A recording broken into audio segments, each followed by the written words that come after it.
Hello दोस्तों, नमस्कार। बात कर लेते हैं आज के दिन भर की सारी बड़ी खबरों की, जहां सबसे पहले आपको बताएंगे दोस्तों, पाकिस्तानी नकवी के हाथ से टीम इंडिया ने नहीं ली ट्रॉफी। कह दिया पाकिस्तानी के हाथ से नहीं लेंगे ट्रॉफी, मेडल भी लेने से कर दिया इनकार। दोस्तों, भारत के जीत के बाद भारत की टीम ने पाकिस्तान के मुंह पर मारा करारा तमाचा। दोस्तों बताएंगे, दुबई में 2 घंटे तक चला हाई वोल्टेज ड्रामा, स्टेज पर इंतजार करते रह गए पाकिस्तानी एसीसी चीफ। बताएंगे, भारतीय प्लेयर्स ने कह दिया कि जब तक ये पाकिस्तानी स्टेज से नहीं उतरेगा तब तक हम स्टेज पर नहीं चढ़ेंगे। जी हाँ दोस्तों, बताएंगे इसके पीछे का असली कारण आपको लगे हाथों बताएंगे कि इस मुद्दे पर प्रधानमंत्री नरेंद्र मोदी जी ने क्या कहा। वहीं योगी जी ने भी बड़ा बयान दे दिया। साथ ही साथ बहुत बड़ी खबर आपको बताएंगे, इजराइल ने कर दिया पाकिस्तानी पर हमला। जी हाँ, ड्रोन से उड़ा दिया पेट्रोलियम गैस टैंकर यानी एलपीजी टैंकर। तो वहीं आपको बताएंगे, क्या अमेरिका ने भारत को ईरान में फंसा दिया। बाहर पर मंडरा रहा है बड़ा खतरा, क्या पीछे हटेगी मोदी सरकार या यहाँ भी डट कर करेगी ट्रंप का मुकाबला। तो वहीं अमेरिका की 100% टैरिफ मार के बीच चीन ने खोल दिया भारतीय फार्मा के लिए दरवाजा। अरबों डॉलर के एक्सपोर्ट का बनेगा रास्ता, क्या भारत अपनाएगा ये चीन का ऑफर। तो वहीं आपको बताएंगे, अमेरिकी कंपनियों को भी तगड़ा जवाब देने के लिए भारत ने बहुत बड़ा कदम उठा लिया दोस्तों, वो भी आत्मनिर्भर भारत के तहत। जी हाँ, जानकर आप भी जाएंगे चौंक। तो वहीं आखिर राहुल गांधी को किससे है जान का खतरा, कांग्रेसी महासचिव ने क्यों गृह मंत्री अमित शाह जी को लिखा पत्र। और दशहरे तक सोना महंगा होगा या सस्ता होगा, बताएंगे आरबीआई की बैठक से क्या बदलाव की है उम्मीद। दोस्तों, आज एक से एक बेहतरीन खबर विस्तार से आपको बताने वाले हैं, बस आप वीडियो के लास्ट तक बने रहिएगा। और खबरों में आगे बढ़ने से पहले अपने देश भारत के बढ़ते साख बढ़ती ताकत का पुरजोर समर्थन करते और मानते हैं कि ये नया भारत है, 2014 के बाद का भारत है, इसको कोई दबा नहीं सकता। तो इस वीडियो को लाइक करके चैनल को सब्सक्राइब करके बेल आइकन दबा के कमेंट में जय हिंद कह दीजिएगा। बात कर लेते हैं पहली सबसे बड़ी खबर की, जहां पाकिस्तानी नकवी के हाथ से टीम इंडिया ने नहीं ली ट्रॉफी, स्टेज पर इंतजार करते रह गए एसीसी चीफ। दुबई में 2 घंटे तक चला हाई वोल्टेज ड्रामा। बता दें, एशिया कप फाइनल में पाकिस्तान को धूल चटाने के बाद टीम इंडिया ने ट्रॉफी लेने से इनकार कर दिया। भारतीय खिलाड़ियों ने मैच के बाद साफ साफ कह दिया कि वो पाकिस्तानी मोहसिन नकवी के हाथ से ट्रॉफी नहीं लेंगे। मैच के बाद करीब 2 घंटे तक ड्रामा चला, जब नकवी ट्रॉफी लेकर स्टेज पर खड़े थे, लेकिन भारतीय प्लेयर्स अड़े रहे कि वो नकवी के हाथों ट्रॉफी नहीं लेंगे, मतलब नहीं लेंगे। भारतीय खिलाड़ियों ने अपना रुख साफ कर दिया कि जब तक नकवी स्टेज से नहीं उतरेंगे तब तक वो स्टेज पर नहीं जाएंगे। आखिरकार ये फैसला हुआ लास्ट में कि भारतीय टीम अवार्ड लेगी ही नहीं। जी हाँ दोस्तों, भारतीय टीम ने अवार्ड लेने से ही मना कर दिया लास्ट में। आपको बता दें कि एशियन क्रिकेट काउंसिल बोले तो एसीसी के प्रेसिडेंट मोहसिन नकवी हैं, जो कि पाकिस्तान के गृह मंत्री भी है। हैंडशेक विवाद के बाद सही अटकलें लगाई जा रही थी कि भारतीय प्लेयर्स किसी पाकिस्तानी के हाथ से ट्रॉफी नहीं लेंगे, क्योंकि 14 सितंबर को जब भारत और पाकिस्तान के बीच इस टूर्नामेंट का पहला मैच खेला गया था, तब भी भारतीय प्लेयर्स ने पाकिस्तानी खिलाड़ियों से हाथ तक नहीं मिलाया था, जिसके बाद खूब ड्रामा हुआ था। आपको बता दें कि फाइनल से पहले नकवी ने ट्रॉफी देने को लेकर अपनी उत्सुकता व्यक्त की थी। एशिया कप के इतिहास में यह पहली बार था जब पाकिस्तान और भारत फाइनल में आमने सामने थे। मोहसिन नकवी ने एक बयान में कहा था कि इस साल का एशिया कप क्रिकेट की उत्कृष्टता और प्रतिभा का एक शानदार प्रदर्शन रहा है। प्रशंसकों का जुनून, एशियाई टीमों की प्रतिस्पर्धी भावना और मैदान पर उनके अविश्वसनीय प्रदर्शन ने इसे सचमुच एक यादगार आयोजन बना दिया है। हमें रिकॉर्ड दर्शक संख्या देखने को मिलेगी, जो पूरे महाद्वीप में क्रिकेट की बढ़ती लोकप्रियता का प्रमाण है। मैं एक शानदार फाइनल मैच देखने के लिए उत्साहित हूँ और विजेता टीम को ट्रॉफी सौंपने के लिए उत्सुक हूँ। लेकिन भारतीय टीम ने दोस्तों इस पाकिस्तानी गृह मंत्री को तगड़ा जवाब दे दिया दोस्तों, और उसका सपना चूर चूर कर दिया विजेता टीम को ट्रॉफी सौंपने का। जी हाँ, जिनको नहीं पता उनको बता दे, ये वही नकवी है दोस्तों जिसने ऑपरेशन सिंदूर के समय में भारत को परमाणु हमले की धमकी दी थी। और यही सबसे बड़ी वजह है कि अब भारतीय कप्तान सूर्य कुमार यादव ने पहले से ही इसके लिए इनकार कर दिया था कि वो पाकिस्तान के हाथों कोई भी अवार्ड रिसीव नहीं करेंगे और ना ही पाकिस्तानी खिलाड़ियों से हाथ मिलाएंगे। और आज हुआ भी वही, पाकिस्तान के मुंह पर भारतीय टीम ने करारा तमाचा मार दिया, अपने इरादे को पक्का करके। जी हाँ दोस्तों इन्होंने ऑपरेशन सिंदूर के समय में परमाणु हमले की धमकी तो दी ही दी थी, लेकिन इन्होंने मैच के दौरान भी अपना भारत विरोधी रुख अपनाया था। आपको याद होगा मोहसिन नकवी ने आईसीसी से भारतीय कप्तान सूर्य कुमार यादव को फाइनल मैच के लिए प्रतिबंधित करने की गुहार लगाई थी। पीसीबी ने उन पर आईसीसी के लेवल 4 के तहत आरोप लगाए थे, क्योंकि सूर्य कुमार यादव ने 14 सितंबर को पाकिस्तान के खिलाफ टीम इंडिया की जीत को देश के सशस्त्र बलों को समर्पित किया था और पहलगाम आतंकवादी हमले के पीड़ितों के परिवारों के साथ एकजुटता भी दिखाई थी। तो ये रुख था दोस्तों भारत के खिलाफ इस पाकिस्तानी गृह मंत्री और एसीसी के चीफ नकवी का। दोस्तों सबसे पहले हम आपसे ये रिक्वेस्ट करेंगे कि आप जो भी इस वीडियो को देख रहे हैं कमेंट में कांग्रेचुलेशन टीम इंडिया जरूर कहिएगा एशिया कप को जीतने के लिए, इन पाकिस्तानियों को धूल चटाने के लिए। वहीं दोस्तों क्या भारतीय टीम ने यह फैसला लेकर बिल्कुल सही डिसीजन लिया है, इसका भी जवाब आप लोग जरूर दीजिएगा कि पाकिस्तानियों के हाथों कोई भी ट्रॉफी नहीं ली जाएगी, बताइएगा जरूर दोस्तों। इसी बीच आपको बता दे मैच खत्म होने के बाद कप्तान सूर्या ने बहुत बड़ा ऐलान कर दिया दोस्तों। कह दिया कि मैं इस मैच की पूरी फीस भारतीय सेना को देना चाहता हूं। मैं व्यक्तिगत रूप से इस टूर्नामेंट यानी सभी मैचों की अपनी सारी मैच फीस भारतीय सेना को देना चाहता हूं, ताकि ग्रसित परिवार को मदद हो सके। वाकई में दोस्तों सूर्य कुमार यादव ने बहुत बड़ा अपना दिल दिखाया है भारतीय सेना के प्रति। तो वहीं इस मैच के जीत पर प्रधानमंत्री नरेंद्र मोदी जी ने भी रिएक्शन दिया। पीएम मोदी ने टीम इंडिया को एशिया कप जीतने पर बधाई के साथ साथ कह दिया मैदान पर भी ऑपरेशन सिंदूर। जी हाँ दोस्तों, वाकई में इस मैच के जीतने के बाद सबसे जबरदस्त प्रतिक्रिया प्रधानमंत्री नरेंद्र मोदी जी का ही रहा, जिन्होंने अपने सोशल मीडिया एक्स अकाउंट पर सिर्फ 3 लाइन के पोस्ट से ही सबको हैरान कर दिया। जैसा कि आप सामने देख पा रहे हैं, प्रधानमंत्री मोदी जी ने अपने पोस्ट में लिखा कि खेल के मैदान में ऑपरेशन सिंदूर, नतीजा वही है भारत की जीत। हमारे क्रिकेटर्स को बधाई। वही सीएम योगी आदित्यनाथ जी ने भी बधाई देते हुए कहा, एक्स पर की मैदान कोई भी हो, विजय सदा भारत की ही होगी। भारतीय क्रिकेट टीम के प्रत्येक खिलाड़ी का हार्दिक अभिनंदन। जय हिंद। दोस्तों आप भी थोड़े अलग अंदाज में अपने भारत की टीम को बधाई दीजिएगा कमेंट में। दोस्तों नेक्स्ट खबर की बात कर लेते हैं, जहां पर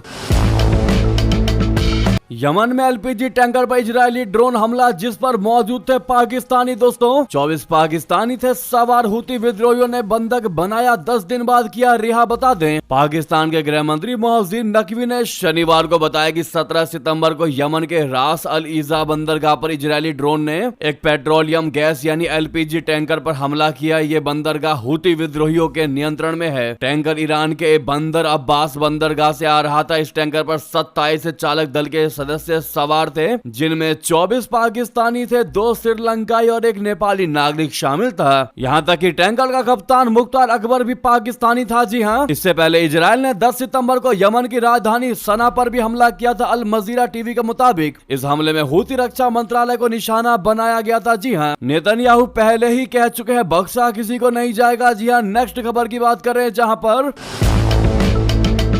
क्या अमेरिका ने भारत को ईरान में दिया है फंसा। चाबहार पर मंडरा रहे बड़े खतरे के बीच क्या पीछे हट जाएगी मोदी सरकार। आपको बता दें भारत ने ईरान के चाबहार बंदरगाह को 10 साल के लिए लीज पर लिया है। भारत और ईरान में इस बंदरगाह को लेकर पिछले साल ही डील फाइनल हुई थी। सबसे बड़ी बात यह है कि भारत ने जब चाबहार बंदरगाह के विकास का प्रस्ताव रखा था, तब अमेरिका ने इसका समर्थन किया था। इसके तहत अमेरिकी राष्ट्रपति ट्रंप ने अपने पहले कार्यकाल में चाबहार को अमेरिकी प्रतिबंधों से मुक्त कर दिया था। हालांकि अब पिछले हफ्ते इस छूट को रद्द कर दिया गया है और कहा गया है कि अगर कोई भी व्यक्ति या कंपनी चाबहार बंदरगाह के ऑपरेशन से जुड़े पाए जाते हैं तो उनके खिलाफ प्रतिबंध लगाया जाएगा। दोस्तों साउथ चाइना मॉर्निंग पोस्ट बोले तो एससीएमपी की रिपोर्ट के मुताबिक विश्लेषकों के हवाले से बताया गया है कि मध्य एशिया और मध्य पूर्व के लिए एक व्यापारिक प्रवेश द्वार के रूप में ईरान के रणनीतिक महत्व को देखते हुए भारत ईरान में चाबहार बंदरगाह का विकास जारी रख सकता है, भले ही इस परियोजना पर अमेरिकी प्रतिबंधों का खतरा मंडरा रहा हो। विश्लेषकों का कहना है कि चाबहार बंदरगाह के लिए प्रतिबंधों से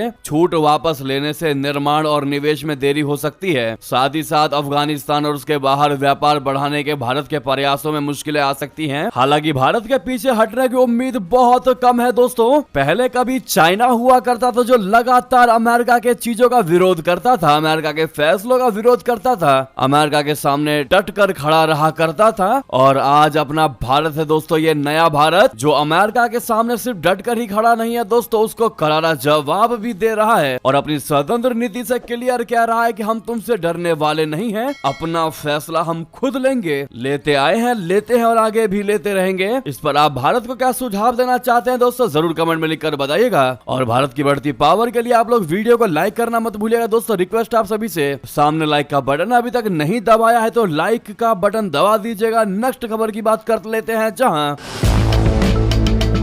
इधर ट्रंप ने भारतीय दवाओं पर 100% लगा दिया टैरिफ यानी टैक्स, तो उधर चीन ने खोल दिया भारतीय फार्मा के लिए दरवाजा। अरबों डॉलर के एक्सपोर्ट का बनेगा रास्ता। आपको बता दें, भारतीय दवा उद्योग के लिए चीन से बहुत बड़ी खुशखबरी की खबर आई है दोस्तों। चीन ने भारतीय फार्मा उत्पादों पर लगने वाला 30% आयात शुल्क घटाकर शून्य कर दिया है। इसका मतलब दोस्तों यह है कि अब भारतीय कंपनियां चीन को दवाएं बिना किसी कस्टम ड्यूटी के बेच सकेंगी। ये कदम ऐसे समय पर आया है जब अमेरिका ने भारतीय दवाओं पर 100% टैरिफ लगाकर बाजार को लगभग बंद ही कर दिया है। ऐसे में चीन का ये फैसला भारतीय फार्मा सेक्टर के लिए राहत और नए अवसर को लेकर आया है। भारत को दुनिया की फार्मेसी कहा जाता है क्योंकि यहाँ बनी जेनेरिक दवाएं और वैक्सीन सस्ती कीमत पर पूरी दुनिया में सप्लाई होती है। हालांकि अब तक चीन का बाजार भारतीय कंपनियों के लिए आसान नहीं था क्योंकि 30% ड्यूटी के कारण दवाओं की कीमत बढ़ जाती थी, लेकिन अब शून्य शुल्क के साथ भारतीय कंपनियों को चीन जैसे विशाल बाजार में सीधा मुकाबला का मौका मिलेगा। इससे न सिर्फ एक्सपोर्ट बढ़ेगा बल्कि भारत की वैश्विक हेल्थ केयर सप्लाई चेन में पकड़ और भी मजबूत होगी। दोस्तों, विशेषज्ञों का मानना है कि इस फैसले से भारत चीन व्यापार संतुलन सुधरने में मदद मिलेगी। अभी तक व्यापार चीन के पक्ष में झुका रहता था, लेकिन फार्मा एक्सपोर्ट में भारत को बड़ा फायदा हो सकता है। उद्योग से जुड़े जानकारों के मुताबिक आने वाले वर्षों में भारतीय दवा निर्यात अरबों डॉलर तक बढ़ सकता है। इसके साथ ही देश में रोजगार के नए अवसर भी पैदा होंगे और कंपनियों की आय में जबरदस्त उछाल देखने को मिलेगा दोस्तों। यानी कि आप इससे क्लियरली कह सकते हैं कि भारत को तो घाटा नहीं होने वाला, लेकिन अमेरिका ने अपने पैरों पर ही कुल्हाड़ी मार ली है क्योंकि भारत की दवाएं अब अमेरिका नहीं जाएंगी और भारत जैसी दवाएं अमेरिका को कहीं और से मिल भी नहीं सकती। तीसरी चीज, अमेरिका का हेल्थ सेक्टर इतना हिला हुआ है, इलाज की स्थिति अमेरिका में कैसी है दोस्तों, कितना महंगा है आपको पता ही होगा। ऐसे में भारतीय दवाइयां काफी ज्यादा अमेरिका की मदद करती थी, लेकिन अब वो मदद भी खत्म होने वाला है। यानी कुल मिलाकर ट्रंप ने बेवकूफों वाला दिमाग लगा करके फैसला लिया है। आपकी क्या है इस पर राय दोस्तों? ट्रंप के इस फालतू के फैसले की बताना मत भूलिएगा दोस्तों। साथ ही साथ अगली खबर बता दें तो वहीं अपना भारत भी लगातार ट्रंप के टैरिफ का मुंहतोड़ जवाब देने के प्रयास में लगा हुआ है दोस्तों। और ट्रंप के इस सारे टैरिफों का मात्र एक ही जवाब है और वो है आत्मनिर्भर भारत। दोस्तों, अपने भारत ने अमेरिकी कंपनी माइक्रोसॉफ्ट जैसी कंपनी को तगड़ा झटका देने के तौर पर एक स्वदेशी प्लेटफॉर्म जोहो का इस्तेमाल करना शुरू कर दिया है, जिसको रेल मंत्री भी इस्तेमाल कर रहे हैं। दोस्तों, माइक्रोसॉफ्ट और गूगल को ये तगड़ा टक्कर दे सकता है। आपको बता दें, केंद्रीय मंत्री अश्विनी वैष्णव ने जोहो का इस्तेमाल करने और उस पर स्विच करने की बात कही है। अश्विनी वैष्णव ने अपने सोशल मीडिया प्लेटफॉर्म एक्स पर एक ट्वीट में जोहो को लेकर जानकारी दी। उन्होंने अपने एक्स हैंडल पर वीडियो शेयर करते हुए लिखा कि मैं जोहो पर स्विच कर रहा हूं, जिसमें डॉक्यूमेंट एक्सेस करने, स्प्रेडशीट और प्रेजेंटेशन के लिए वो स्वदेशी प्लेटफॉर्म जोहो पर स्विच कर रहे हैं। अभी इन सभी कामों के लिए लोग ज्यादातर माइक्रोसॉफ्ट ऑफिस का इस्तेमाल करते हैं। उन्होंने आगे लिखा कि मैं सभी से आग्रह करता हूं कि वे प्रधानमंत्री नरेंद्र मोदी जी के स्वदेशी उत्पादों और सेवाओं को अपनाकर स्वदेशी के आह्वान में शामिल हो। आपको बता दें दोस्तों, जोहो एक स्वदेशी पॉपुलर टूल है, लेकिन इसका सब्सक्रिप्शन खरीदना होता है। गूगल भी इसी तरह के टूल्स लोगों के काम को आसान बनाने के लिए ऑफर करता है। हाल के कुछ वक्त में सरकार ने टेक्नोलॉजी के मामले में आत्मनिर्भर होने पर जोर देना शुरू कर दिया है। सरकार सेमीकंडक्टर चिप से लेकर स्वदेशी सॉफ्टवेयर तक डेवलप करने पर जोर दे रही है। साथ ही साथ सरकार ने लोगों से भारत में बने सॉफ्टवेयर हार्डवेयर को इस्तेमाल करने का आग्रह किया है। जिनको नहीं पता उनको बता दे, जोहो कॉर्पोरेशन, जिसकी स्थापना 1996 में श्रीधर वेम्बू और टोनी थॉमस ने की थी, चेन्नई स्थित एक software as a service company है, यानी कि सास कंपनी है। कंपनी जिसका हेडक्वार्टर चेन्नई में है। ये कंपनी 55 से ज्यादा क्लाउड बेस्ड टूल ऑफर करती है, जिनका इस्तेमाल business, email, accounting, HR, project management, CRM और दूसरे कामों में किया जा सकता है। जी हाँ दोस्तों, यानी कि ये पूरा का पूरा प्लेटफॉर्म माइक्रोसॉफ्ट और गूगल को टक्कर देगा। और अगर हर एक भारतीय माइक्रोसॉफ्ट और गूगल के इस प्लेटफॉर्म को छोड़कर अपने इस स्वदेशी जोहो एप्लीकेशन का इस्तेमाल करे दोस्तों, तो डोनाल्ड ट्रंप को तगड़ा जवाब, अमेरिका को तगड़ा जवाब दे सकता है अपना भारत, और अमेरिका को भी पता चलेगा कि उसने भारत के खिलाफ ही फैसले लेकर के उल्टा अपने ही पैर पर कुल्हाड़ी मारी है। नेक्स्ट खबर बता दें,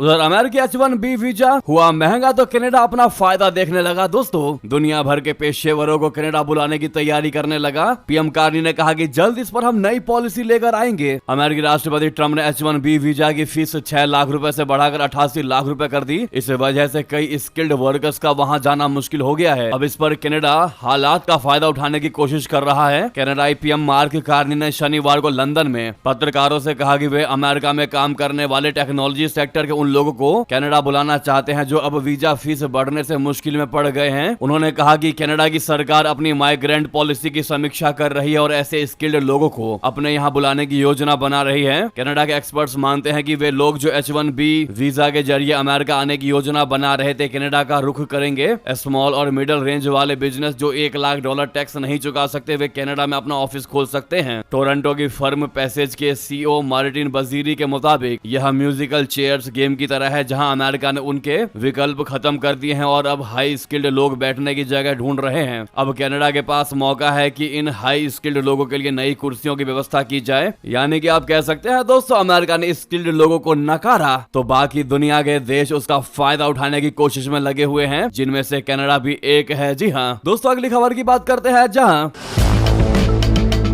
बांग्लादेशी प्रवासियों ने शुक्रवार को न्यूयॉर्क में संयुक्त राष्ट्र हेडक्वार्टर के बाहर मुख्य सलाहकार मोहम्मद यूनुस के खिलाफ जमकर प्रदर्शन किया। प्रदर्शनकारियों ने मोहम्मद यूनुस को पाकिस्तानी करार देते हुए यूनुस इज पाकिस्तानी और गो बैक टू पाकिस्तान जैसे नारे लगाए। प्रदर्शनकारी ने कहा कि यूनुस बांग्लादेश को तालिबान जैसा देश बनाने की कोशिश कर रहे हैं। उन्होंने कहा कि मोहम्मद यूनुस इस्लामवादी ताकतों के साथ मिलकर काम कर रहे हैं। प्रदर्शनकारियों ने मोहम्मद यूनुस पर अगस्त 5, 2024 में पूर्व प्रधानमंत्री शेख हसीना के पद से हटने के बाद अल्पसंख्यकों खासकर हिंदुओं पर अत्याचार बढ़ाने का आरोप लगाया। उन्होंने कहा कि मोहम्मद यूनुस के सत्ता में आने के बाद से मानवाधिकारों की स्थिति बेहद खराब हो चुकी है। कई लोग देश छोड़ने पर मजबूर हुए हैं। एक प्रदर्शनकारी ने ANI से कहा कि हम हिंदू, बौद्ध, ईसाई और अन्य अल्पसंख्यकों पर अत्याचार के खिलाफ हैं। हम हिंदू नेता चिन्मय कृष्ण दास की रिहाई की मांग करते हैं जिन्हें यूनुस ने गैर कानूनी ढंग से जेल में कैद कर रखा है। दोस्तों साथ ही साथ बता दें, इधर संयुक्त राष्ट्र ने बड़ा नया वार छेड़ दिया दोस्तों। ईरान पर लगा दिए कड़े परमाणु प्रतिबंध, हिला दी मुस्लिम देश की अर्थव्यवस्था। दोस्तों संयुक्त राष्ट्र ने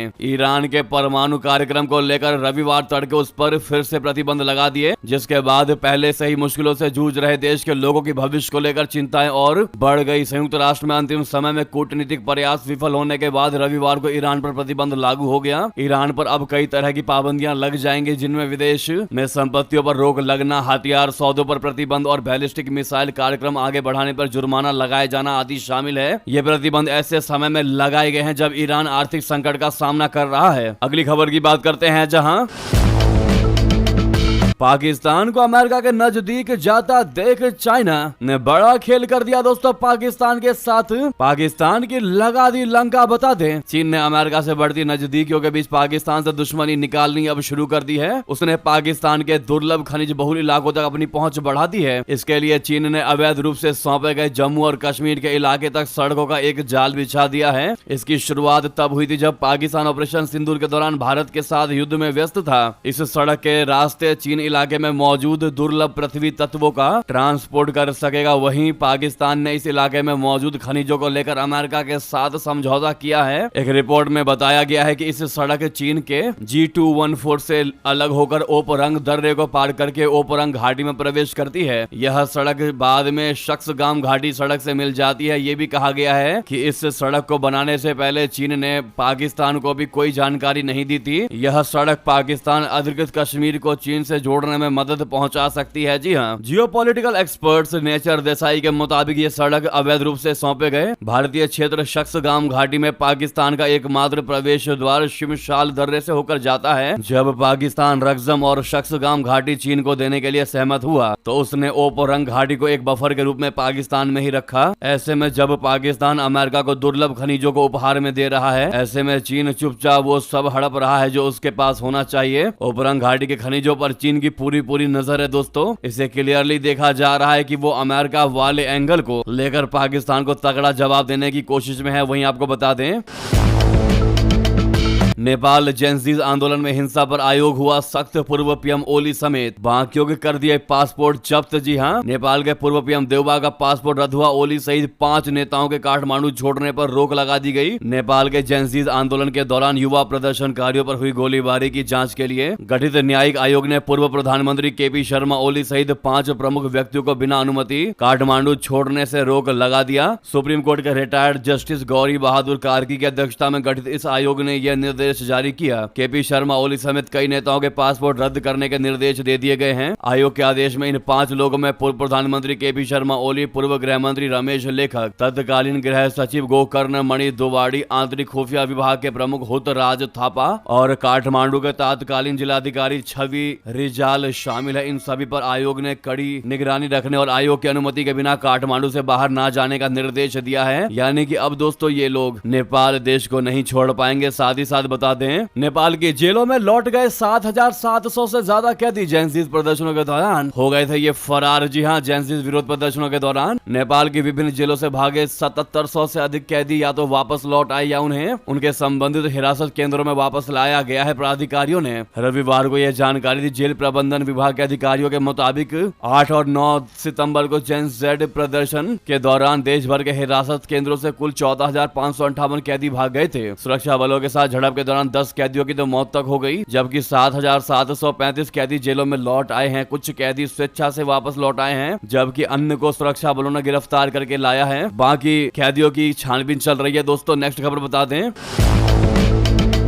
राहुल गांधी की जान को खतरा। कांग्रेस महासचिव ने गृह मंत्री अमित शाह जी को लिखा पत्र। बता दें, कांग्रेस पार्टी के राष्ट्रीय महासचिव केसी वेणुगोपाल ने गृह मंत्री अमित शाह जी को पत्र लिखकर कहा है कि नेता प्रतिपक्ष राहुल गांधी को जान का खतरा है और भाजपा प्रवक्ता पिंटू महादेव ने गांधी को जान से मारने की बात कही है। वेणुगोपाल ने रविवार को शाह को पत्र लिखकर इस बात का जिक्र किया कि केरल के एक निजी चैनल डिबेट शो में भाजपा प्रवक्ता पिंटू महादेव द्वारा राहुल गांधी को जान से मारने की बात कही गई है। उन्होंने लिखा कि अमित शाह जी, मैं आपका ध्यान लोकसभा में विपक्ष के नेता राहुल गांधी को एक न्यूज चैनल पर एक बहस के दौरान भारतीय जनता पार्टी के प्रवक्ता पिंटू महादेव द्वारा जान से मारने की धमकी की और आकर्षित करने के लिए पत्र लिख रहा हूं। उन्होंने लिखा कि पिंटू महादेव ने खुलेआम घोषणा की है कि राहुल गांधी के सीने में गोली मार दी जाएगी। ये ना तो जबान फिसली है और ना ही लापरवाही से कही गई अतिशयोक्ति है। ये विपक्ष के नेता और भारत के अग्रणी राजनीतिक नेताओं में से एक के खिलाफ एक सोची समझी और मौत की धमकी है। उन्होंने कहा कि सत्तारूढ़ दल के एक आधिकारिक प्रवक्ता द्वारा कहे गए ऐसे जहरीले शब्द न केवल श्री गांधी के जीवन को तत्काल खतरे में डालते हैं, बल्कि संविधान, कानून के शासन और हर जगह नागरिक को दिए जाने वाले बुनियादी सुरक्षा आश्वासन को भी कमजोर करते हैं। ये धमकी जानबूझकर फैलाए गए नफरत के जहरीले माहौल का प्रतीक है, जो विपक्ष के नेता को बिना सोचे समझे हिंसा का शिकार बना सकता है। ऐसे में आपकी ओर से तुरंत कार्रवाई करने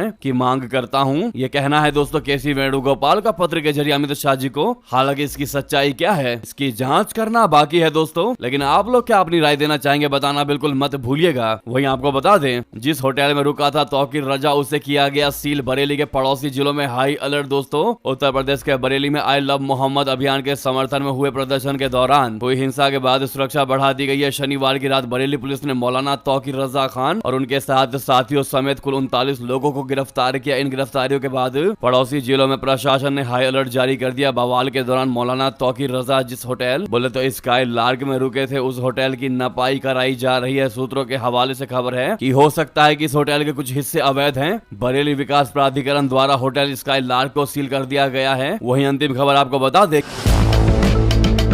क्या दशहरे तक सोना महंगा होगा या सस्ता? आरबीआई की बैठक से क्या है बदलाव की उम्मीद? बता दें, भारत में सोने के दाम सितंबर 2025 में लगातार बढ़े हैं। थोड़ी गिरावट के बाद पिछले 2 दिन भी सोने के दाम में उछाल देखने को मिला। 24 कैरेट के 10 ग्राम सोने की कीमतों में 1040 रुपए और 100 ग्राम सोने की कीमत में 10,400 रुपए की बढ़ोतरी देखने को मिली। अब सोने की कीमतें अपने रिकॉर्ड स्तर के करीब है और इस महीने सोने के दामों में 9% से ज्यादा की बढ़ोतरी हुई है। रविवार को सोने के दामों में स्थिरता देखी गई। आने वाले सप्ताह में सोने के दाम में उछाल के कम चांसेस हैं, लेकिन अक्टूबर के शुरू में आरबीआई 1 अक्टूबर को अपनी ब्याज दरों का ऐलान करेगा। आरबीआई ने रेपो रेट में भी बदलाव नहीं किया था। उम्मीद है कि रेपो रेट भी स्थायी रहे। 2 अक्टूबर को विजयादशमी से पहले नवरात्र के दौरान त्योहारी मांग ने सोने की कीमतों को हल्का ही किया है। दशहरे के बाद सोने के दाम में उछाल दिखने को मिल सकता है दोस्तों, यानी कि दशहरे तक अगर आप चाहें तो जरूरी है तो सोना खरीद सकते हैं, वरना उसके बाद कहीं ना कहीं चांसेस है कि दर बढ़ सकते हैं। ये अनुमान लगाया जा रहा है। बाकी भारत में अभी सोने की मौजूदा दरें क्या है है दोस्तों